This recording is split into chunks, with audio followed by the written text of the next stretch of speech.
Shalom, selamat tahun baru Bapak Ibu Saudara yang dikasihi Tuhan. Sebelum kita mengawali kegiatan sepanjang hari ini, mari kita membaca dan merenungkan firman Tuhan. Kita mengawali dengan doa. Kita berdoa. Puji dan syukur kami persembahkan kepadamu ya Bapa. Pada kesempatan ini kami mau baca dan renungkan firman-Mu. Kiranya Roh Kudus menuntun pikiran kami boleh mengerti kebenaran firman Tuhan. Di dalam nama Tuhan Yesus kami berdoa dan mengucap syukur.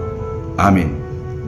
Bapak Ibu Saudara yang dikasihi oleh Tuhan Yesus Kristus, firman Tuhan terambil di dalam Roma pasalnya yang ke-6 ayat 3 sampai 4. Saya bacakan bagi kita sekalian. Atau tidak tahukah kamu bahwa kita semua yang telah dibaptis dalam Kristus telah dibaptis dalam kematiannya? Dan demikian kita telah dikuburkan bersama-sama dengan Dia oleh baptisan dalam kematian, supaya sama seperti Kristus telah dibangkitkan dari antara orang mati oleh kemuliaan Bapa, demikian juga kita akan hidup dalam hidup yang baru. Bapak Ibu yang dikasihi Tuhan, dari teks firman Tuhan ini kita belajar tentang keberadaan orang percaya di dalam Kristus. Bapak Ibu yang dikasihi oleh Tuhan, di dalam Kristus itu berarti solidaritas orang percaya dengan Kristus. Kalau kita bicara tentang solidaritas orang percaya dengan Kristus, itu ada dua. Dalam ayat firman Tuhan yang kita sudah bacakan tadi, itu yang pertama berarti adanya keterlibatan orang percaya di dalam kematian Kristus. Yang kedua, adanya keterlibatan orang percaya di dalam kebangkitan Kristus. Dan ini merupakan karya Kristus yang luar biasa bagi kita sebagai orang yang percaya kepada Tuhan. Di dalam kematian Kristus, segala salah dan dosa kita telah turut disalibkan pada peristiwa yang terjadi kurang lebih 2000 tahun yang lalu. Kristus telah mati di atas kayu salib, dan kita sebagai orang percaya yang sudah berada di dalam Kristus, segala salah dan dosa kita telah turut disalibkan. Oleh sebab itu di sini dikatakan kita telah turut mengambil bagian di dalam kematian Kristus, yang dalam bahasa Paulus di sini dikatakan telah dibaptis dalam kematiannya. Jadi istilah baptisan merupakan istilah rohani yang menunjuk keterlibatan orang percaya yang turut mengambil bagian di dalam kematian Kristus. Segala salah dan dosa saudara sudah dipakukan di atas kayu salib.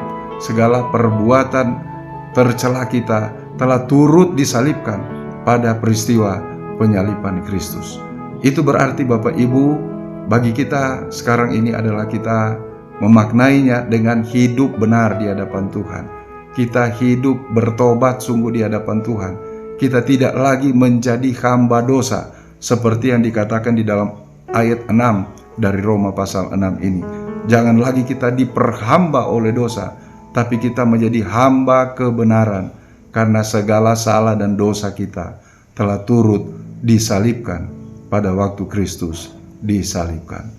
Yang kedua adalah berbicara tentang keterlibatan orang percaya di dalam kebangkitan Kristus, seperti yang jelas dikatakan di dalam ayat yang keempat.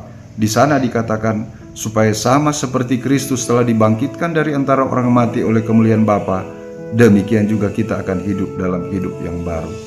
Jadi keterlibatan kita di dalam kebangkitan Kristus itu berarti kita mengalami pembaharuan dalam hidup. Kita dibaharui, kita menjadi hidup baru. Seperti kata Paulus, di dalam Kristus kita adalah ciptaan yang baru. Oleh sebab itu, sebagai orang-orang yang turut mengambil bagian di dalam kebangkitan Kristus, itu berarti kita harus memaknainya dengan menyerahkan hidup kita untuk dipakai oleh Tuhan. Kalau kita baca di dalam ayat yang ke-13 dari Roma pasal 6, di sana anjuran Rasul Paulus kepada jemaat di Roma untuk mempersembahkan hidup mereka menjadi senjata-senjata kebenaran, mempersembahkan seluruh anggota tubuh mereka menjadi senjata kebenaran. Kalau kita bicara mempersembahkan anggota tubuh, itu berarti berbicara tentang totalitas hidup kita, yang kita persembahkan kepada Tuhan untuk dapat dipakai di dalam pelayanan pekerjaan Tuhan. Mari Bapak Ibu, dalam sepanjang tahun ini lagi kita hidup benar di hadapan Tuhan. Kita tidak lagi hidup di dalam dosa, kita tidak hidup di dalam perselisihan, kita hidup di dalam pengampunan. Kita memberi pengampunan kepada setiap orang yang bersalah kepada kita, dan mari kita hidup di dalam kekudusan. Karena itu yang Tuhan inginkan. Kemudian kita menyerahkan seluruh hidup kita sepanjang tahun ini lagi, bahkan seterusnya, untuk dapat dipakai Tuhan menjadi alat keberkatan di dalam tangan Tuhan. Kiranya Tuhan memberkati Bapak Ibu Saudara sekalian.